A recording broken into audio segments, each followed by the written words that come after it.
네, 진사로입니다. 50회 한능검 심화 11번부터 해설 강의를 계속하여 이어가도록 하겠습니다. 밑줄근 이 시기에 있었던 사실로 옳은 것은 하고 물었어요. 자, 이곳은 김반경의 묘로요. 몽골 간섭이 본격화된 이 시기에 여몽연합군의 고려군 도원수로 일본 원정에 참여하였습니다. 라고 돼 있어요. 자, 몽골 간섭이 본격화된 시기다 라고 돼 있으니까 뭐 당연히 원 간섭기라는 거죠. 자, 원 간섭기에 있었던 일인데 이 원 간섭기 때의 일로는 뭐 이렇게 지배층을 중심으로 해가지고 변발과 호복 뭐 이런 게 이제 유행했다라는 게 있고, 그 다음에 이제 공력, 그리고 쌍성 총관부 설치 이런 게 있다라고 보시면 돼요. 쌍성 총관부 설치 이런 게 있는데 지금 선지에 그건 없고요. 그 다음에 또 한 가지가 있다면은 이때 이제 중요한 게 뭐냐면 원 간섭이 되다 보니까 아무래도 이제 그때까지 고려는 뭐 완전한 자주적 독립국가였는데 원 간섭이 되면서 속국과 같은 비슷한 개념이 돼버린 거예요. 그래서 이제 왕실 관제가 격화돼요.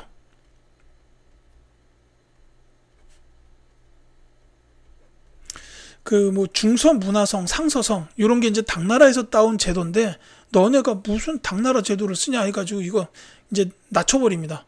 그게 이제 선지에 있죠. 3번이에요. 중서문화성과 상서성이 첨입으로 개편되었다. 그러니까 성을 갖다가 부로 낮춰버린 거고, 그 다음에 왕들에 대한 시호도 이제 충자를 붙이게 됐죠. 뭐 충렬왕, 충수광, 충선왕 이런 식으로 충자를 붙이게 됐습니다. 그 전까지는 무슨 종이었잖아요. 뭐 예종, 숙종, 고종 뭐 이런 식으로. 그래서 이제 왕실 관제가 격화됐다. 요거까지 같이 기억하시면 좋겠습니다. 자, 삼수병으로 구성된 훈련도감이 창설됐다. 이건 조선의 선조죠. 이게 이제 임진왜란 중이에요. 임진왜란이 발생하고선 초창기에 이제 잠깐 전투가 벌어졌다가 이제 조명연합군이 평양 탈환하고 일본이 경상도 남동부 지역으로 쫓겨나가요. 이제 그때 선조가 훈련도감을 창설했습니다. 잠시 전쟁이 소강 상태였던 시기였어요. 자, 삼군부가 부활하여 군국기물을 전담하였다. 이거는 흥선대원군 집권 시기요. 한참 뒤죠. 그 다음에 초계문신제가 시행된 거는 정조 시기, 그 다음에 비변사가 설치된 거는 중종 때요. 이게 이제 삼포외란 때문에 설치가 됐어요. 그랬다가 을묘 외변 때가 되면은 이 임시기구였던 비변사가 상설기구로 바뀌고, 그 다음에 이제 그 임진왜란 병절한 시기가 되면서 이 비변사가 그 국정을 총괄하는 역할을 수행합니다. 그러다가 세도정치 시기가 되면 이 세도 가문들이 비변사를 중심으로 두고 매간매직, 백성수탈 뭐 이런 것들을 했다라는 거죠. 삼정문란 이렇게 했다. 그러니까 흥선대원군이 비변사 없애버렸습니다. 자, 어쨌든 이와 같이 됐고, 여담인데요. 이 김반경 장군 요분은 이제 여몽연합군의 고려군 도원수다라고 했는데 일본 원정 참여했어요. 물론 이 일본 원정 실패했지만, 근데 요분이 하신 일이 하나가 더 있는데 이게 일본 원정 바로 전 삼별초 진압. 요거까지는 알아두셔야 돼요. 여담이 아니네요. 이 문제랑 관련이 없다 뿐이지 중요합니다. 이 김반경 장군은 삼별초 진압하고 그 다음에 일본 원정했다. 이렇게 기억하시면 되겠습니다. 일본 원정은 태풍이 부는 바람에 실패했다라는 거죠. 자, 12번 가겠습니다. 가역사서에 대한 설명으로 옳은 것은, 자, 가 범어사본이 국보로 승격됐대요. 자, 이 범어사 소장부는 일연이 저술한 가의 현존 판각분 중 가장 이른 시기의 것으로 추정된다라는 거에서 바로 알 수가 있습니다. 삼국유사. 자, 이 삼국유사는 그 전에 있었던 김부식의 삼국사기, 이제 거기에는 들어가 있지 않았던 내용들을 많이 실었어요. 뭐 이렇게 신화나 설화 관련된 이런 내용들이 많이 들어갔습니다. 그게 이제 선지에 있어요. 바로 1번 단군의 건국 이야기가 수록됐다라는 겁니다. 이제 김부식은 유학자고 유학자들은 그 신화나 설화 같은 거를 믿질 않는단 말이에요. 그러니까 단군의 건국 이야기, 뭐 하늘에서 뭐 환웅이 내려와가지고 호랑이하고 곰에게 뭐 마늘과 쑥을 줬다, 뭐 이게 말이 안 된다고 생각하니까 아예 집어넣질 않았죠. 근데 이 일연 스님께서는 이제 아무래도 불교 승려시다 보니까 이제 그런 이야기까지 전부 다 수록을 하셔서 이제 역사서로 만들어 내신 겁니다. 그래서 1번이 정답이고, 사초나 시전기 등을 바탕으로 요거는 조선왕조실록. 자, 왕명에 의해서 고승들의 전기를 기록한 책은 해동 고승전이라는 책인데, 이건 이제 각훈이라는 분이 지으셨어요. 고려시대의 승려입니다. 봉기나 열전 등 기전치 형식, 이게 이제 삼국사기. 그 다음에 김부식이죠. 서사시 형태로 고구려 계승의식이 반영된 책은 동명왕편입니다. 이거 쓰신 분은 이규보. 대단한 천재였어요. 당대의 최고 천재. 근데 이분이 동명왕편을 쓰셨던 시기는 이제 강화도로 수도가 옮겨져 있던 때였습니다. 이분의 무덤도 강화도에 있죠. 그래서 이때는 그러니까 아무래도 몽골의 침략을 받으면서 힘들던 시기다 보니까 이제 고구려의 계승의식을 좀 더 이렇게 불러일으켜가지고 민족의식을 고취하려는 그런 의도가 좀 있었다고 봐야 될 것 같아요. 자, 13번 갈게요. 밑줄근 왕의 제위기간에 볼 수 있는 모습으로 가장 적절한 것은, 자, 얼마 전 왕께서 친히 위복루에다가 과거 급제자를 발표하셨다더군 한림학사 쌍기가 직원고를 맡았다네 라고 되어 있습니다. 한림학사 쌍기 나왔고 과거 급제 하면은 나와야 되죠. 광종입니다. 자, 1점짜리 문제예요. 광종에 대해서 1점짜리로 나올 수 있는 키워드는 노비안건법과 과거제 두 가지입니다. 하나가 나왔으니 하나는 선지죠. 4번이 정답입니다. 물론 이제 1점짜리가 아니라면 광종의 다른 업적이 나올 가능성이 많죠. 이 광종 같은 경우에는 이제 노비안건법과 과거제를 했던 게 뭐냐면 호족 세력 약화예요. 왕권 강화 동시에 호족 약화. 그래서 했던 게 이제 노비안건법과 과거제가 있고, 그 다음에 이제 백관의 공복을 제정했어요. 문무백관의 공복을 제정했고, 칭제 권원. 황제를 칭했다 이거죠. 그 다음에 광덕이나 준풍 같은 연호를 사용했다. 이런 게 나오면 이제 2점 이상이 되는 거죠. 그리고 진짜 어려운 3점이 된다 그러면 제위보를 설치했다? 뭐 이런 게 나올 수도 있겠네요. 어쨌거나 이 고려의 네 번째 왕 광종께서는 이제 왕권 강화 및 호족 약화를 위해서 많이 노력하셨던 분이에요. 정답은 4번이었고, 자, 녹과전을 지급받는 관리, 이건 이제 고려 말 조선 초 과전법이니까 그렇게 보시면 되겠고, 만건당에서 책을 읽는 학자, 이거는 이제 사실 원간섭기 정도인데, 이 학자분의 이름 이재현 기억해 두셨으면 좋겠어요. 만건당에서 원나라의 유학자들과 교유했다, 뭐 이렇게 많이 나왔습니다. 그리고 이 만건당은 뭐가 자꾸 충선왕이 설립했어요. 충선왕이 그러니까 원나라와의 학문 교류를 위해서 만건당을 설립했고, 요 이제 신진사대부 이제 1세대인 요 이재현 학자께서 거기서 공부하면서 원나라 학자들과 많이 교유했었다. 이렇게 보시면 되겠습니다. 자, 주전도감에서 화폐를 주조하는 장인은 그 고려 숙종 때예요. 여기서 해동통보가 나옵니다.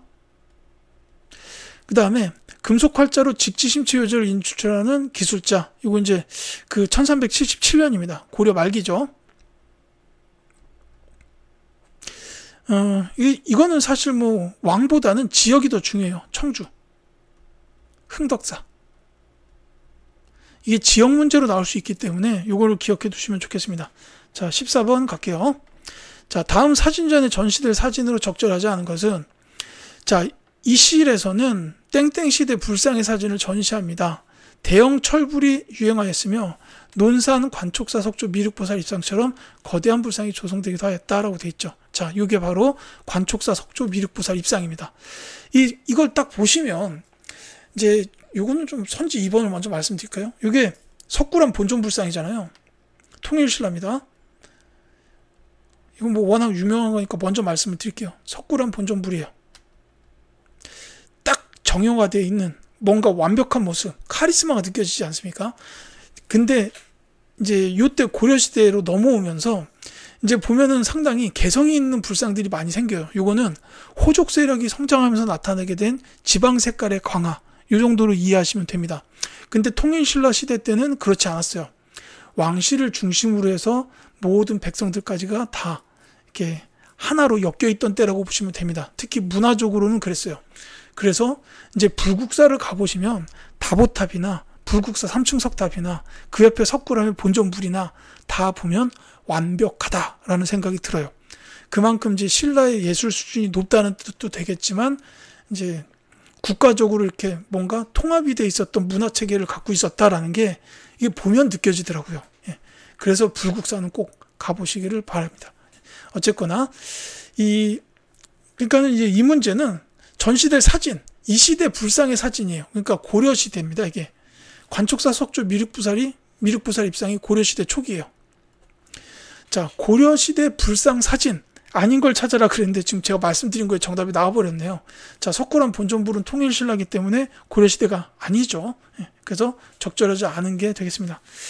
자, 다른 거는 천지 1번에 있는 거 요거는 하남에 있는 하사창동 석가열의 좌상이에요.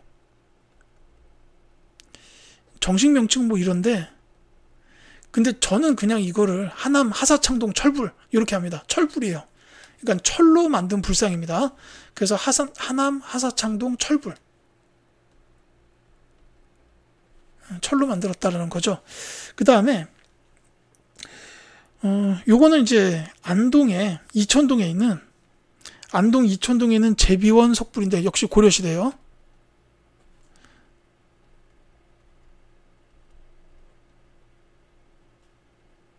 자, 이제 요거를 갖다가 항상 그 파주 6mm에 있는 마해석불 입상하고 많이 헷갈립니다. 그 다음에 이 5번에 있는 거 말씀드릴까요? 이건 이제 대구에 있는 대구 동화사의 마해불 좌상이에요. 그냥 돌에다 새겨놨죠. 그 다음에 4번의 이 불상은 상당히 중요합니다. 요거는 부석사에 있는 고려시대는 맞고요. 부석사에 있는 소조열의 좌상인데 이 부석사 하면은 또 하나 나오는 게 무량수전이에요. 베를린 기둥에 그 다음에 주심포 양식 요게 이제 많이 나오는데 이제 역시 고려시대죠. 그것도 저 소조열의 좌상이 무량수전 안에 있습니다. 그래서 이 부석사가 원래는 신라의 의상이 창건한 절인데 고려의 문화가 많이 녹아있는 무량수전과 소조열의 좌상은 별도로 기억하실 필요가 있겠어요. 자, 15번 가겠습니다. 다음 검색창에 들어갈 인물에 대한 설명으로 옳은 것은 하고 물어봤습니다. 자, 이의민을 제거했다. 그 다음에 봉사 10조를 지어서 바쳤다. 도방을 설치했다. 진강 후로 책봉됐다. 라고 나왔습니다. 자, 여기서 가장 중요한 키워드는 뭐니 해도 봉사 10조입니다. 이제 도방 설치도 있지만 봉사 10조가 가장 중요한 키워드로 기억하셔야 돼요. 이분은 누구냐면 최씨 무신정권을 여신 최충헌입니다. 최씨 무신정권을 수립한 바로 그분이에요. 자, 최충헌에 대한 설명으로 옳은 걸 찾아라 그랬는데 이제 이분은 최씨 무신정권을 수립하면서 어느 정도 그 무신정권 하에 불안했던 정치를 좀 안정을 시키는 역할을 했어요. 이제 그런 거랑 관련된 가장 중요한 키워드가 교정도감이에요. 이제 그거가 이제 선지 4번에 있습니다. 교정도감을 설치하고 스스로 별감이 된 거예요. 그래서 교정별감으로서 인사, 재정 등 국정정반을 장악하였다라는 게 최충헌. 가장 중요한 내용이고 다른 거 볼게요. 서경에서 난을 일으키고 국호를 대위로 하였다. 이건 이제 묘청이죠. 서경천도 운동하신 분. 자, 화약과 화포 제작을 위한 화통도감 설치. 화약의 아버지이신 최무선 장군이십니다. 삼별초를 이끌고 진도로 이동하여 대몽항쟁을 펼쳤다. 요거는 이제 배중손 장군이에요. 다만 이 배중손 장군께서는 이 진도 여기 전투에서 전사를 하십니다. 그리고 이제 그 배중손 다음에 부총사령관이었던 김통정 장군이 남은 병력들을 이끌고 제주도 항파두리 성지로 이동하죠. 그래서 거기서 이제 앞서 말씀드렸던 김방경 부대에 의해서 진압됐다라는 겁니다. 자, 전민 변정도감의 책임자로 임명되어 곤문세족을 견제하였다. 역시 스님이죠. 신돈.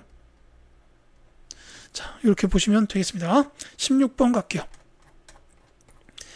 자, 가에서 달을 일어난 순서대로 옳게 나열한 것은 하고 물었습니다. 자, 양규가 이수에서 전투를 벌이다가 성령까지 추격하여 남녀 1000명을 되찾았다. 대단하신 분이에요. 자, 거란의 2차 침입이라고 보시면 됩니다. 자, 윤관 등이 여러 군사들에게 내성의 목재와 기하를 거두어 구성을 쌓게 했고 변경 남쪽의 백성을 옮겨 살게 하였다. 자, 요거는 그 동북 구성의 설치. 윤관이라는 분의 이름이 나왔죠. 여진족을 격퇴한 직후의 일이다라고 보시면 되겠습니다. 자, 그 다음에 적군이 30일 동안 귀주성을 포위하고 온갖 방법으로 공격하였으나 박서가 임기응변으로 대응하여 굳게 지켰다.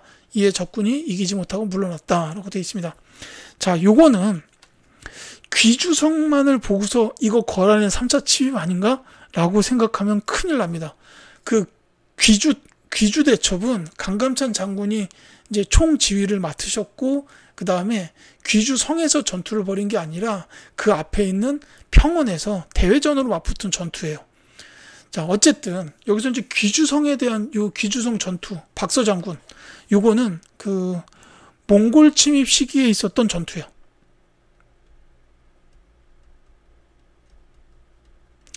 그러니까 뭐 북방에서 쳐들어오면은 어차피 그 북동쪽 여진, 북서쪽 거란, 뭐 내지는 거란 이후에는 이제 몽골 뭐 이렇게 됐는데, 그 북서쪽에서 쳐들어오면 강동육주로 들어오는 거예요.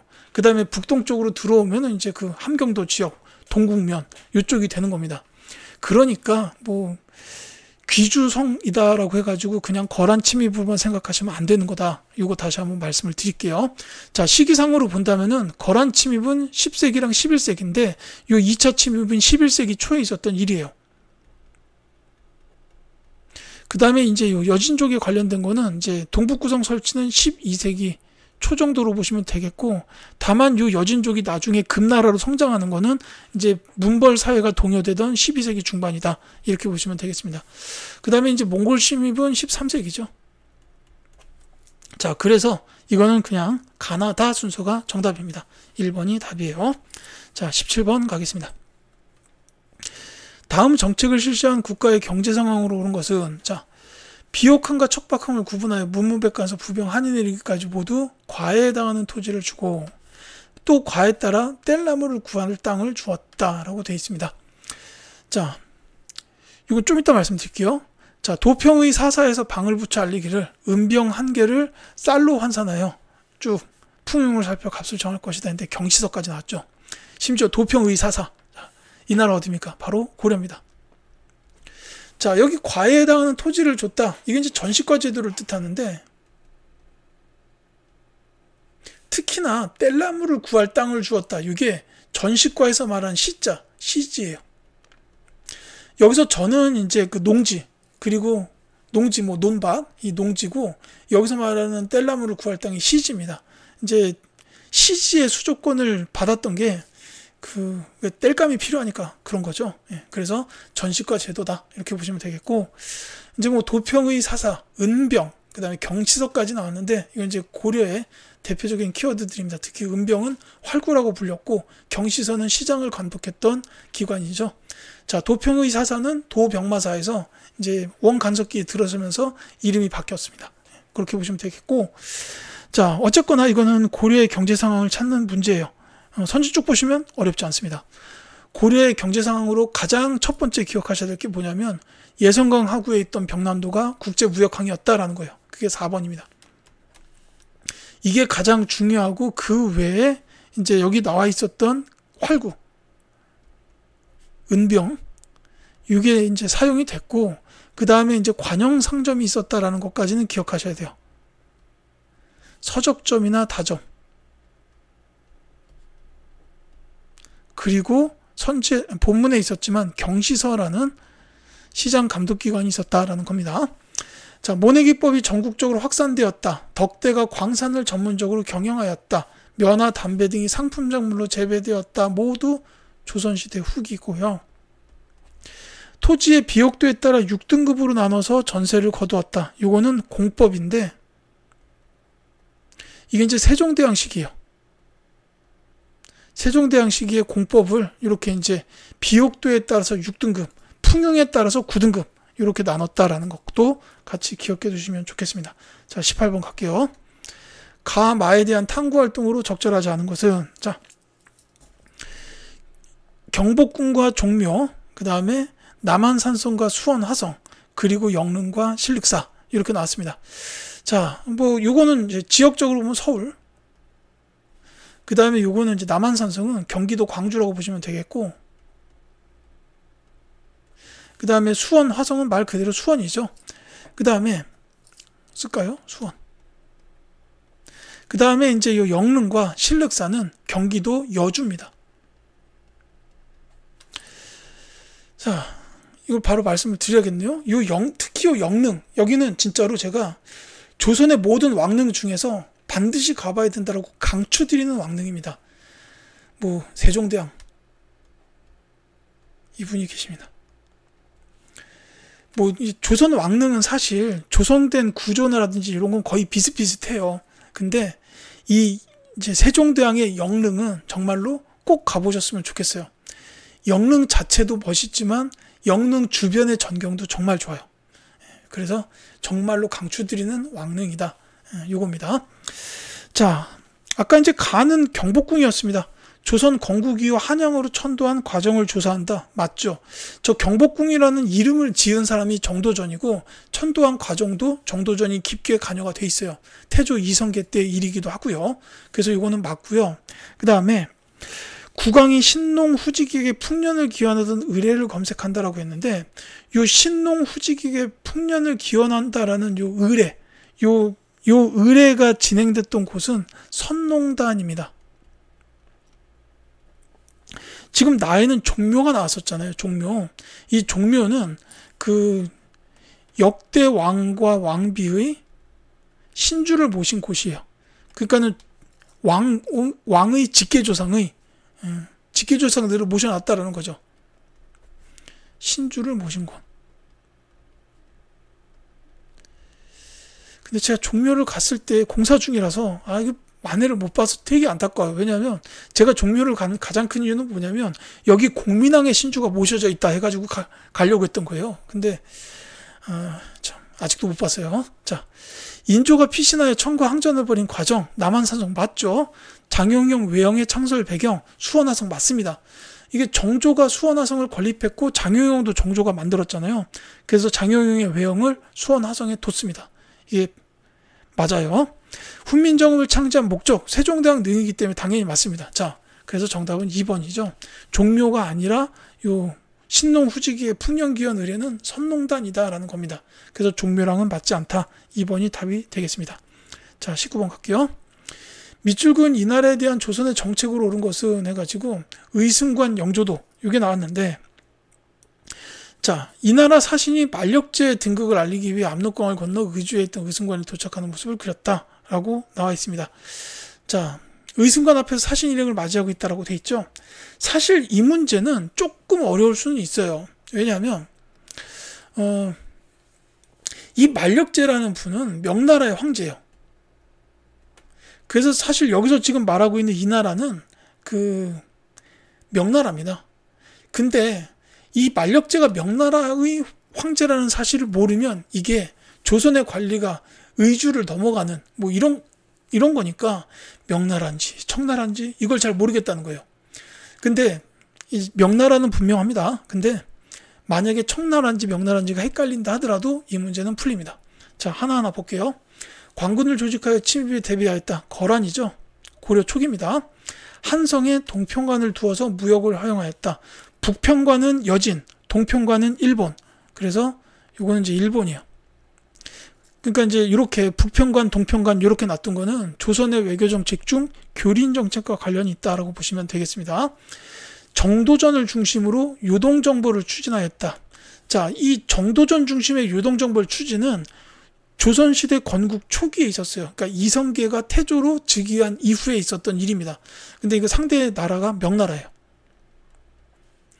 그러니까는 초기만 해도 조선은 명나라랑 사이가 안 좋았어요. 그래서 이제 정도전이 정말로 요동 정벌을 추진하기도 하고 이랬는데, 이제 나중에 태종 이방원 시대에 들어서면서 명나라에 대한 4대 체제가 확립이 됩니다. 그러면서 4대 교리 외교가 이제 본격적으로 시작됐다. 이렇게 보시면 되겠어요. 자, 기유 약조를 체결하고 부산에 외관을 설치했다. 이건 이제 광해군 시기에 있었는데 상대의 국가는 일본이죠. 포로 송환을 위하여 유정을 회답 겸 쇠한사로 파견한 것도 상대의 나라는 일본입니다. 이 회답 겸 쇠한사가 먼저고 그 뒤에가 기유 약조가 이어졌다. 이렇게 보시면 되겠습니다. 그래서 명나라인지 청나라인지 몰라도 3번 선지밖에 없잖아요. 중국 관련된 게. 그래서 답을 찾을 수는 있을 겁니다. 자, 20번 갈게요. 가인물의 활동으로 오른 것은 하고 물었습니다. 이곳은 가가 제주도에 유배되어 머물렀던 장소입니다. 그는 이곳에서 세안도를 그렸습니다. 라고 나왔습니다. 바로 추사 김정희 선생이죠. 자, 요 분에 관련된 내용은 세 가지를 기억하시면 되는데, 하나는 세안도, 또 하나는 추사체, 뛰어난 서해가잖아요. 그 다음에 이제 한 가지가 더 있는데 그게 뭐냐면 진흥왕 순수비 고증이에요.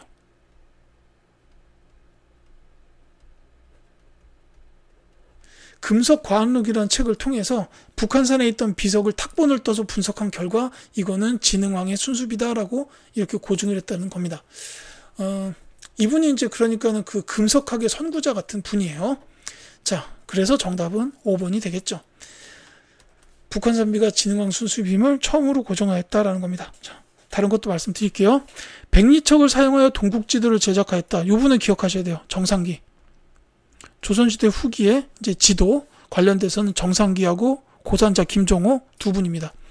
자, 무한우주론을 주장하는 의산문답을 집필하였다. 홍대용이에요. 실학자로서 매우 중요한 자주 등장하는 분입니다. 의산문답에서 무한우주론, 지전설 주장하셨고 그래서 중국 중심의 세계관을 비판했다까지 기억하셔야 돼요. 자, 명에서 천리경, 자명종, 홍의포 등을 들여왔다. 이거는 이제 중요하다고 생각이 되진 않습니다만, 그러니까 시험에 자주 출제가 안 된다는 거예요. 정두원이라는 분이고요.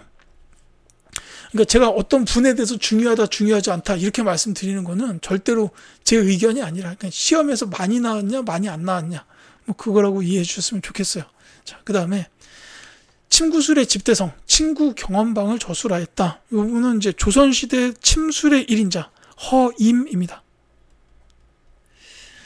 그 전에 제가 못 봤는데 드라마에서 그 김남길 배우가 나와가지고 왜 그 타임슬립하는 그런 드라마에서 그 김남길 그분이 아마 허임 모델로 만들어진 인물로 알고 있습니다. 그 허준과 거의 같은 시대, 약간 이제 조금 뒤긴 한데 이제 같은 시대에 이렇게 활약을 하셨고, 허준 이분은 이제 그 진맥이나 한약 이쪽에 조금 더 이제 통달해 계신 분이고, 이 허임 이분은 침술 쪽이에요. 그렇게 보시면 되겠습니다. 자, 이렇게 해가지고 20번까지 말씀을 드렸고요. 21번부터는 또 다음 영상에서 이어드리도록 하겠습니다.